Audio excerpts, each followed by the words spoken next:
Yo, what's up, everybody? I'm Bob Walters. This is Locked Up Sports Game 7 review. And I don't know if you or anyone else has ever seen a Game 7 quite like, or any game quite like we saw last night in Game 7 of the World Series. Dodgers repeat as champions in just an unbelievable come from behind win, 5-4 in 11 innings. And listen, it's devastating for the Toronto Blue Jays and for their fans and for everything, because they had the game. They thought they had it won. They were in the ninth inning with a lead. They give up a home run. Then there's the two outs in the bottom of the ninth inning. That's just, the one at the home plate where it's so close. It's so razor thin margin. Did the catcher get his foot down in time? It was bang, bang at the plate. The Rojas went off, lost balance, got balance back, threw it to the plate, and it got him by just an eyelash. And after he came into the game and tied the game, a light hit. I mean, just it had everything. The catch out in left center field, where the left fielder's going, and he's trying to make a Willie Mays type over the shoulder catch, which when I looked at it a couple times, he might have made the catch, but the center fielder comes over and he just barrels him over and makes the catch to send the game to extra innings. And those are with the bases loaded. I mean, just an unbelievable game. And then Will Smith with the home run in the 11th inning. And then even in the bottom of the 11th, I mean, the Blue Jays had chance after chance after chance after chance to put this game away, to win this game. And they couldn't they left 14 men on base. They left runners in scoring position all over the place. And it just really, they couldn't get it done late in the game with runners in scoring position. They played a very good game. I mean, Scherzer was good right off the bat. Scherzer went 4 and a third, 4 hits, a run, 3 strikeouts. He was excellent. And he left with the lead. We had a chance to win the game. And then all hell broke loose in the 8th inning. You get the solo home run in the 8th, the solo home run in the 9th, the solo home run in the 11th, which won it. And, listen, it's a heartbreaking and it's a devastating loss for the Blue Jays. And everybody, if you're not a Dodgers fan, you were probably rooting for the Blue Jays. And to have it like that, to have them be the underdog team who played perfect, who after the 18-inning game where they lost, came back and won 2 straight on the road. Came back, lost last night on a ball that got wedged under the fence, basically on a ground, one of the ground rules of the ballpark. It got wedged under the fence. It's nearly impossible to get it under the fence. Then you come into Game 7. Okay, you shake that off. You take a 3-0 lead early on the Bo Bichette home run. You get great pitching from Max Scherzer. You have the lead the whole game. And when I thought that the Blue Jays were going to win, it was in the 7th inning. Dodgers had the runner on first, and there was the 3-6-3 double play where Guerrero made the great play, made a throw to second, back to Guerrero, and they got the double play. They got out of the game. I said, this is it. That's it. They got 6 more outs to go. They're going to win this thing. And then in the 9th inning with 1 out, a guy who's a light hitter come up and just put the ball and reach out and put it over the left field wall. A guy who hasn't had a hit in a month that they left in there on a hunch, and that ties the game. And then you survive that inning. And then in the bottom of the 9th, you have a chance. You have bases loaded, 1 out. Bases loaded, 1 out. All you got to do is get a fly ball. They hit the ground at a second. He makes the play. And Cabrera throws it to the plate, gets him by, like I said, an eyelash. And then on the next play is the deep fly ball where the 2 outfielders come together and collide. And listen, what was it? The greatest World Series game ever? Yes, it was. And I'm going to prove it to you in a minute.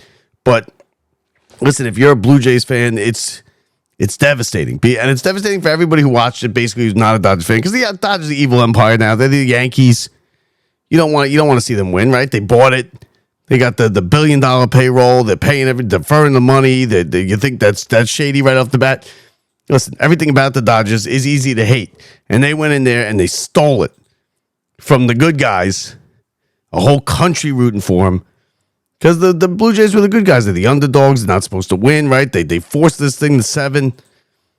They get home. They win. They win 2 games on the road, and they're the ones. That's what everybody's rooting for. And they had it. They had it within right. They could see the finish line, and then of course, the home run in the 8th, the home run in the 9th, and then the whole script just flipped on them. And give Muncy credit because that home run in the 8th was huge to cut it to a 1-run lead. And then just disaster. And then, like I said, even in the bottom of the 11th, down a run, the Guerrero leadoff double. You're sitting there going, okay, they're going to at least tie the game. The Guerrero leadoff double. Then the bunt to get him over. And you think you're in good shape. IKF is the runner on third base I'm sorry. In the 9th inning, IKF was the runner on third base who got thrown out at the plate. But you have Guerrero sitting on third base with 1 out. You just need a fly ball. You have first and third, 1 out, and Kirk just breaks his bat, rolls over one, perfect tailor-made 6-6-3 double play, and the World Series is over, and the bad guys won. And you're just sitting there going, how did they not win this? I can't even imagine being in the ballpark for it, because it was their game the whole way. Blue Jays had the lead right from the 3-0 Bichette home run. They had the lead, and then for them to just go in there and slowly chip away at it, and then in the solo home runs in the 8th and 9th really killed them. Now I want to talk about the 9th inning, the bottom of the 9th specifically. IKF on third base, the play at the plate, infield is in. It's a contact. He's running on contact. It's a ball on the ground. It's a 2-hopper to second base. He fields it just on the dirt, just off of the grass. Rojas loses his balance, gets himself together, throws a strike to the plate. But if you look at it from the other angle, IKF got no secondary lead. He was maybe 8 feet off of third base when the pitch was delivered, and that is what cost them. Because they're not throwing it to third base to try and pick you off. They're not doing it. And if you could get off, and if he got 10 feet, forget it, he was 8 feet. If he got 9 feet off, if he got 8.5 feet off, he would have been safe. And the game ends right there. And it was so close, and he was out. Listen, he was out. So anybody telling you he wasn't out, and people are saying that, he was safe. They're not changing that call. Just like the one the night before, the ball that landed wedged in the bottom of the wall, that's the right call. That's a double. Those are the ground rules. That's when they meet and they exchange the line of cards, the two managers in the beginning, before the game, and they discuss the ground rules. That's one of the things that they tell each manager, every single game about that ballpark. The ball gets wedged in the wall. Have your player put his 2 hands up. We'll blow it dead. It's a double. If he goes to play it, if he goes to reach for the ball and grab it and tries to pull it out of the box, then it's live. It is what it is. That's what the rule is there. So the people complaining and bitching and moaning about that, you're wrong. The one about the plate, you're wrong too. He was out. The problem is he didn't get a big enough secondary lead off the third base. They're not throwing the third base to pick you off there. So you might as well get off the bag. Some runners will get halfway to the plate, and he would have scored and would have ended it. And then just on the very next batter, he hits it a mile into the gap, and the two guys come together and they collide, and he makes the catch. Center fielder makes the catch. What are you going to do? But IKF's got to get a bigger lead there. And now when the question is asked, is this the greatest Game 7 ever? Is this the greatest game ever? Was the 18-inning game the greatest game ever? This was the greatest Game 7 ever played. And I'm going to prove it to you because I was looking at a thing and it fascinated me when I read it. I just read it about an hour ago. Baseball Reference has a thing called championship win probability. We all know about the win probability, right? You see it on Sports Center and ESPN, and their win probability is this, and then this happens, and then that moves the win probability to this. Well, they have a thing called, Baseball Reference has a thing called championship probability. And it's basically the same thing about win probability, about win to the game, the percentage And, how they calculate, I don't know exactly how they calculate it, but it's towards the championship. So this play had this impact and changed the percentage of this team winning a championship by X amount. Well, the game last night had 3 of the top 12 most important plays of all time. It had 9 different plays in the game last night that changed the championship probability of the team by 15% or more. Like craziness, absolute craziness. Now, obviously, you look at it also had the biggest out ever recorded. Like what? The most important out ever recorded. It's hard to get outs on that list because obviously changing the score will impact a game and the probability of a win probability of a team a lot more than an out will, right? Well, the Mookie Betts double play at the end of the game was the most impactful out of all time. The most impactful out of all time. It had 3 of the top 12 most important, most impactful plays in the history of baseball happen last night. So when you watch that, yes, it's the greatest World Series, greatest Game 7 ever recorded. Now, hold on one second. I'm going to bring you.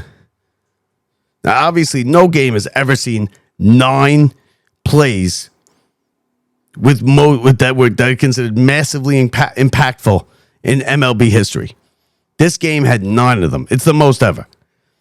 The 1924 World Series game had 7. 1912 World Series game 8. They used to play 9-game series, had 6. The 2001 World Series game 7 had 5, and so on. Now, we said the most impactful plays of all time. This is how the list goes now after last night's game. The number 1 most impactful play in Major League history towards the championship, Hal Smith of the Pirates, 1960 Game 7, a 3-run homer, down 7-6 in the 8th inning with 2 outs.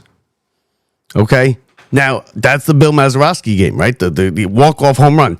That's not the most important play in that game. It was Hal Smith because the Mazeroski home run never happens without the 3-run home run by Hal Smith in the 8th. Number 2 on the list, Tris Speaker, Red Sox 1912 Game 8, RBI single down 2-1 in the 10th inning. Number 3 was Tony Womack in 2001 against the Yankees, RBI double down the line, down 2-1 in the 9th inning, ties the game, sets up, obviously, Gonzalez for the walk-off single. The number 4 play of all time was Mookie Betts' double play last night. Last night, that was the number 5 play of all time. Most impactful play of all time. Last night, Will Smith's Game 7 game-winning home run in the 11th. Let's see, what else is on this list? From the number 12 most impactful play of all time in baseball, Miguel Rojas. Last night, solo home run, down 4-3, tied the game, 1 out in the 9th inning. It increased the Dodgers' win percentage 34.9%. So it's clear, like the numbers, when you look at that, the numbers say it was the greatest World Series game, greatest Game 7 ever. And, I mean, it's just outrageous to have 9 plays in a single game from the 7th inning to the 11th inning that changed the championship, the percentage of a team winning to win the championship more than 15%. I mean, that's out of control. That's what we were watching yesterday. Watching the championship change hands back and forth, minute by minute. I mean, that 9th inning was something you've never seen before in your life. The Dodgers tie it on a home run. The air is just sucked out of the building. Right there. They go to the bottom of the 9th, and right off the bat, bam, bases are loaded, 1 out. It's going to be over right here. Ground to the second plate. The plate. It's a bang bang, play at the plate. Turns out IKF didn't get a good start. Yeah, well, whatever. Bang bang, play at the plate. They have to review it to see if the Blue Jays win the World Series on that play. They review it. They say nope, he's out. The next batter hits a rocket to the wall in left center field. The 2 guys The left fielder and center fielder converge. The left fielder is trying to make an over-the-shoulder catch. He gets run over by the center fielder, who makes the catch and sends it to extra innings. And then even the 10th inning, look, I mean, the Dodgers again threatened, bases loaded. And then that play where it was the spring training play, but the footwork by the pitcher on the Blue Jay, I mean, just unbelievable.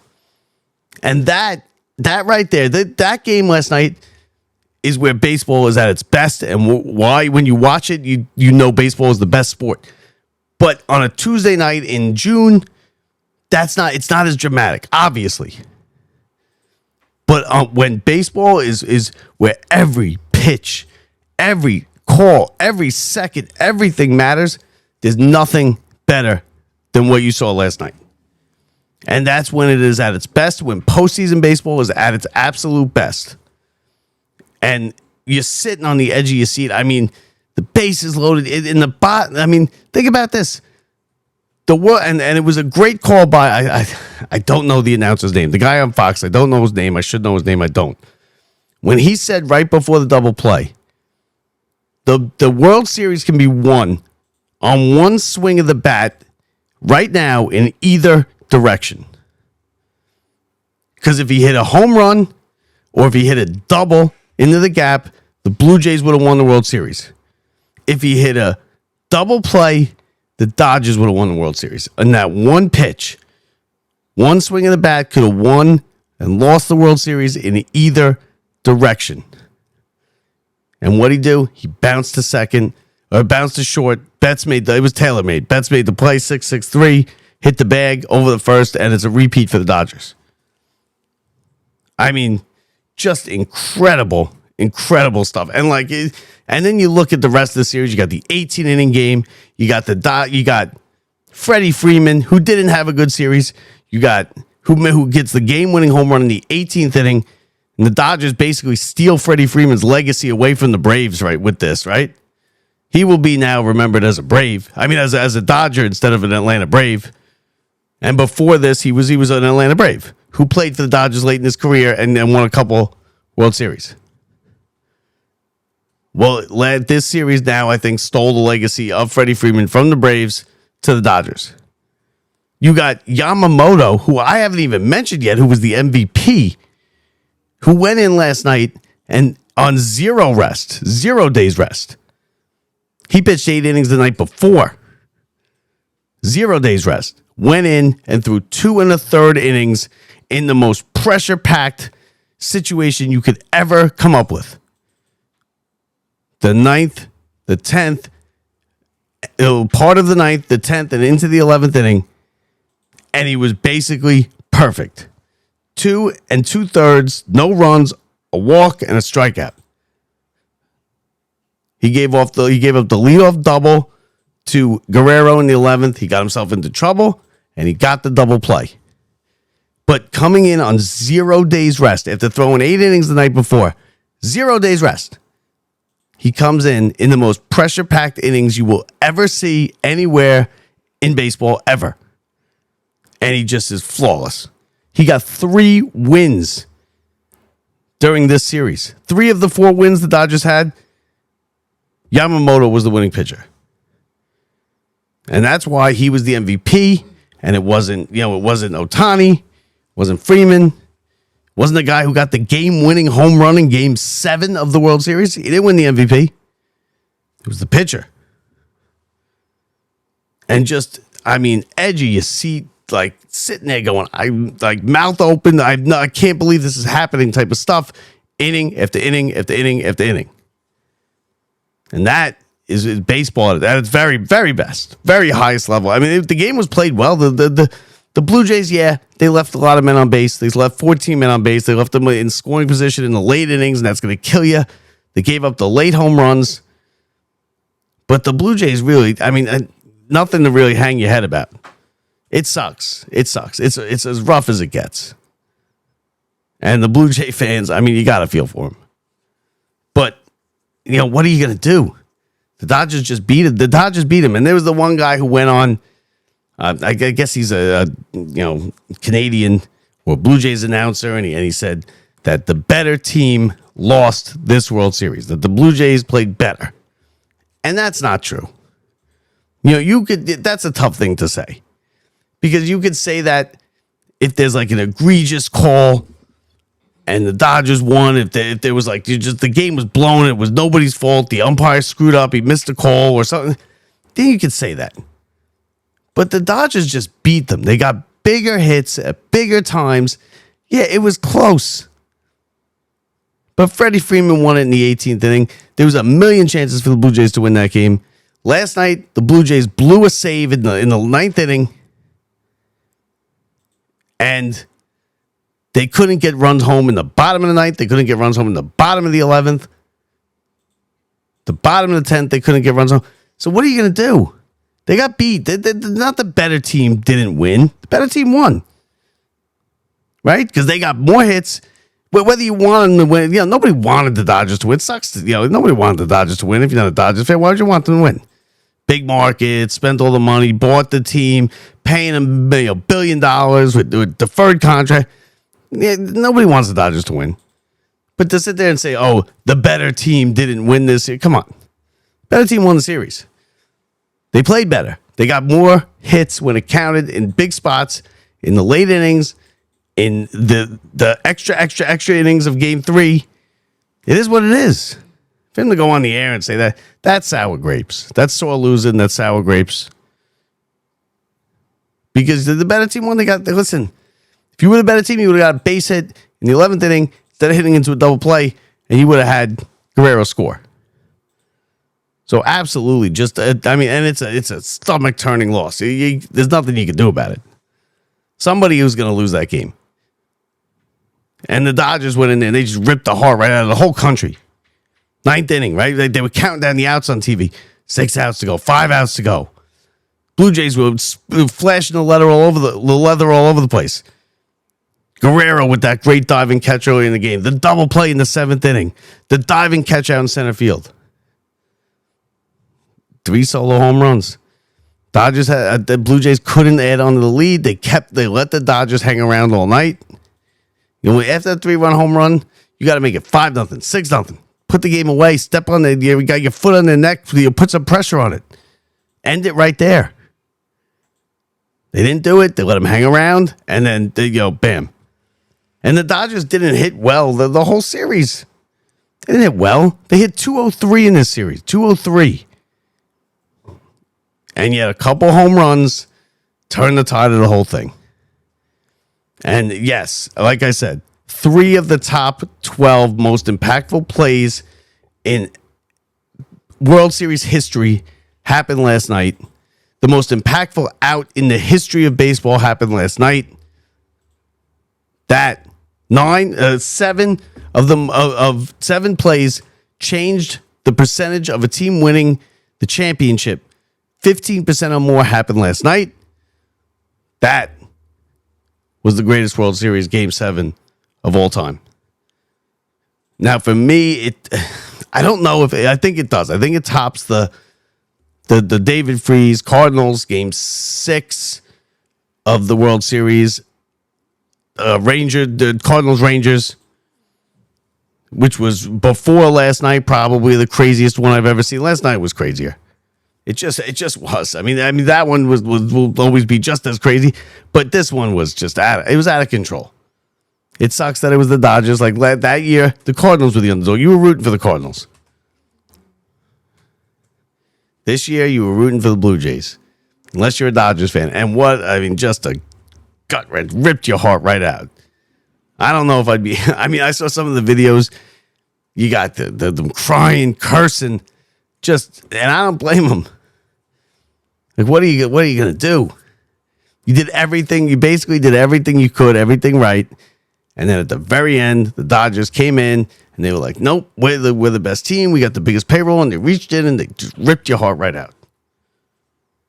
That's hard to come back from. It is. And now you got, it's good. And just like I said with the Mets last 2 years ago, like this team will never be again. Not the Blue Jays, but this team will never be again. You got Kirk as a free agent. You got people going to leave. That team 2 years ago with the Mets, that team will never be again. It will come back. They will get standing ovations for the rest of their lives. You're a team that Blue Jays fans will love and adore and be grateful for, and they will talk about it. But this team will never be again, and that's the worst part about it. Because you know that. Everybody knows that. Deep down, they all know. That's it. Maybe they come back, maybe they win it next year, but it's a different team. And it sucks because you get attached to the team and you love the team and you lived and died with it for however many months. And then you were so close, 2 outs away. And I feel bad for who's the guy? You got to give up the home run in the ninth inning. They were interviewing him after the game. I can't think of his name right off the top of my head. Interviewing him after the game, and he sat there and he said, "I cost everybody in here a World Series ring." And he got teared up and that sucks. He's got to live with that. He's got to live with that the rest of his life. Imagine living with that. The whole country. I cost the country and everyone in this locker room a championship ring. It's my fault. It's really not, but it really is. Blew the save. Home run to a guy who doesn't hit home runs. This guy hadn't even gotten a hit in a month. And he was going to pinch hit for him. And he decided not to. And it was a hunch, he said. And the guy hits one over the left field wall. And then you go to extra. I mean, it's out of control. It's out of control. It was a great game. It was an all-time game. It's a great game. It's a game you'll be talking about forever. Whether you're a Dodger fan, a Blue Jays fan, or just somebody who just watched it. It's the kind of thing where women in the office who aren't baseball fans, "Oh my God, did you see that last night?" That's the kind of game it was. That they don't care about it. They don't know who won. They just know that it was wild and it was crazy and it was something that was unbelievable. And everybody was talking about it. I didn't see the ratings.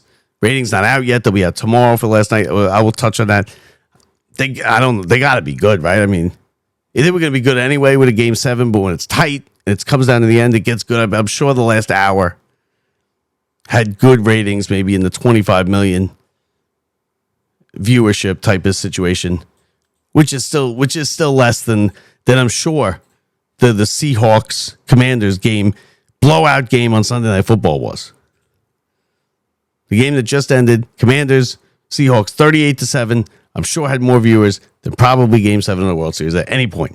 Which is absurd, but it is what it is. That just is what it is. I'm not going to spend time arguing why there should be more viewers because, it is what it is. Whatever. So that does it for the season. That does it for the baseball season. A good season, a good playoffs. They're always good. The playoffs are always good. Because that's when baseball shines. That's when it's at its best. That's when the fact that it's a slow game helps helps the game itself because it builds the tension. The fact that it's a slower game and the thing that people hate most about baseball is the thing that makes it so great in the postseason. Because when you hate baseball and you're like, "Oh, it's slow," and I don't want to sit there and that right there, the fact that it's slow. And at each pitch, and it builds and builds and builds and builds just the anxiety and everything of every pitch. And it builds the tension, it builds the drama. So the thing that people hate about baseball is the thing that makes it so great in situations like the playoffs and like last night. Because it just builds the drama. You're sitting there, you're on the edge of your seat. Oh my God, they got to run on third. What are we going to do? Are they going to get it back? Hits it in the air, in the gap. The guy run into each other, make a catch. You're like, "Oh my God." Or the play at the plate right before that. You're sitting there going, "Oh my God, they got base little one. They're going to score. They got to score right down to the third, down to the second." Guy loses his balance, throws the plate. Is he out? Is he safe? They're reviewing it. It's slow. But the fact that it's slow just builds the drama. And then the very next play, after you're still talking about the play at the plate, he hits one to the wall and the two guys run into each other and they fall down and the guy makes it. That's what makes it great. And that's what kills it during the regular season. That's why it's such a tough situation that baseball's in. With the speed of the game. And it's not about me. They got me. I'm watching either way. But the lay person, that's what kind of is their paradox. That what makes it slow and bad in the regular season is what makes it so great in the postseason. So So the season's over. Dodgers back-to-back champions. They go for a three-peat. They're a dynasty, right? The evil empire. They'll probably be right there. I mean, how great is Ohtani? And we're going to have on a Babe Ruth historian probably in the next week or so. And I actually haven't written him back, but we're going to have him on. He writes, we're going to compare Ohtani and Babe Ruth again because we got so many people, a bunch of you guys like that. Bunch of comments, arguments. We loved it. We love that stuff. So I'm going to get in touch with him. He got in touch with me, and we're gonna have him on. But Ohtani is so great, and the Dodgers are going to be there every year. Mookie Betts wins his fifth ring, I believe. Maybe fifth ring. Dodgers stole his legacy, I think, from the Red Sox. They stole Freddie Freeman's legacy from the Red Sox. From the Braves. So just an unbelievable World Series. Unbelievable season. Obviously for the Mets, sucked, right down the drain in the last couple weeks. But overall, the playoffs, they made up for it. They always do. Baseball playoffs never disappoint for that very reason. Because the slowness and the drama, it builds and builds and builds and builds, especially in these close games. Yamamoto is the MVP, well deserved, right? There's somebody the Mets went after. Yamamoto, I mean, what he did last night is incredible. Coming in on no rest. Not 1 day, not 2 days, not 3 days, no rest. In the toughest position you could ever come into. 2 2/3, no runs, a strikeout, a walk. Pitched out of jams in the 9th inning, 10th inning, and 11th inning. Came into a jam in the 9th inning, got out of it. Double play in the 11th to end the World Series. Doesn't get better than that. And I hope you watch it. I hope you didn't miss it. Because if you were sitting there watching the Oregon whatever game, college football, the Notre Dame game, or whatever it was, you missed one of the great baseball games of all time. So now it's into the offseason. The Gold Glove winners. We have the Gold Glove winners. I'm going to get those to you in just a second. They were announced tonight. Hold on. Gold Glove winners were announced. All right, so we got the Gold Glove winners right here announced tonight. No Mets, no Yankees won, so nothing local here. But here they are for you. The American League, the catcher, Dylan Dillinger, wins. He beats out Kirk and Navarez of the Red Sox. Ty Francis, first base, is the winner of the Twins and the Blue Jays. Marcus Semien of the Rangers, the second baseman. Shortstop is Bobby Witt Jr. Third base, Mikael Garcia. Left fielder, Kwan. Center fielder, Rafaela of the Red Sox, an excellent ball player. Right fielder, Abreu. Max Fried is the pitcher. Oh, I'm sorry, there was a Yankee. I missed that. Max Fried, just looking at it now for the first time, I looked at it quick. Max Fried, the Yankees, is the Gold Glove winner on the pitcher's position, and the utility player is from the Astros of Dubon, who was just an excellent utility player all over the place. Now the National League. Let's see here. This is the first time I'm looking at it, so let me just scan through it real quick. Okay. National League Gold Glove winners are as follows. Patrick Bailey of the Giants, the catcher. He's the Gold Glove winner. First time Gold Glove winner. Matt Olson, the Braves, wins a Gold Glove. He's got multiple. Horner of the Cubs, the second baseman. Cubs lead with 3 Gold Glove winners this year. The Cubs have the most, 3 of them. Mason Wynn of the Cardinals, the shortstop. Hayes, Pirates, and the Reds. Traded from the Pirates to the Reds. He's the third base. Ian Happ, Cubs, left field, Gold Glove winner. PCA, Pico Armstrong, Cubs, center fielder, winner. And Logan Webb of the Giants wins the pitching category. And Javier Sanejo of the Marlins wins the utility player. So those are your Gold Glove winners in the American National League. Just announced just a little while ago, maybe an hour ago or so. And that will do it for that. Now it's time to listen. Now it's the offseason. We will be reporting from the Queens Baseball Conference coming up in December. We're gonna, like I said, we're gonna try and have the Babe Ruth historian on. So we're gonna do baseball. It's gonna switch, shift a little bit to Knicks, Rangers, and of course the NFL. All the NFL as Giants and Jets are really useless at this point. Jets with a bye today, Giants with another loss, but we'll get to that in another show. But as far as baseball goes, listen, it was an excellent season. The Mets were good, and the Mets were good until they weren't good. They were good up the first couple months, and then they weren't good, and then the battle for it, and then they ended up with the collapse and not making the playoffs. Yankees did make the postseason. Yankees had the same record actually as the Toronto Blue Jays. As far as the offseason and hot stove goes, Pete, listen, both teams need to make improvements. They know what they got to do. The Mets got to get on the pitching. You're going to have to get a starting pitcher. You want an ace on that staff. It's going to be a young staff with the 3 kids who are probably going to be in it, at least 2 of the 3 to start with. There's a lot of moving parts with the Mets. Like I said, we'll be reporting from the World Baseball, the Queens Baseball Conference in December. Brett and myself will both be there. We're right. We got the VIP access, and we got the table, the VIP table. So it's gonna be that'll be a good time there. And then that's about it. Listen, Yankees need to get on. They need to get healthy. They need to start thinking about, is Stanton going to be able to play anymore? They're obviously keeping Boone. They're obviously keeping Cashman. However you feel about that, that is what it is. We also got the winter meetings that come up, in January, and then before you know it, it's March, and then you're back into spring training, and me and Brett, I'm sure, we'll probably go down there again like we did last year. Spring training, and then before you know it, opening day, right back to it. So Dodgers win their second straight title, 2 in a row. They've won 3 recently. Listen, it was the greatest Game 7 in baseball history. I proved it to you. There's no denying it. Just with the amount of huge, enormous plays and outs and at bats and pitches, it was fun. It was fun to watch. You feel bad for the Blue Jays. You feel bad for their fans, but someone's got to win. Someone's got to lose. There's no ties in baseball, despite what the All-Star game will tell you. So that does it for me. That does it for Locked Up Sports. That does it for baseball season 2025. It was a good one, or at least had a great ending. For Bob Walters, I'm Bob Walters from the Brian Gunzel Studios. See ya.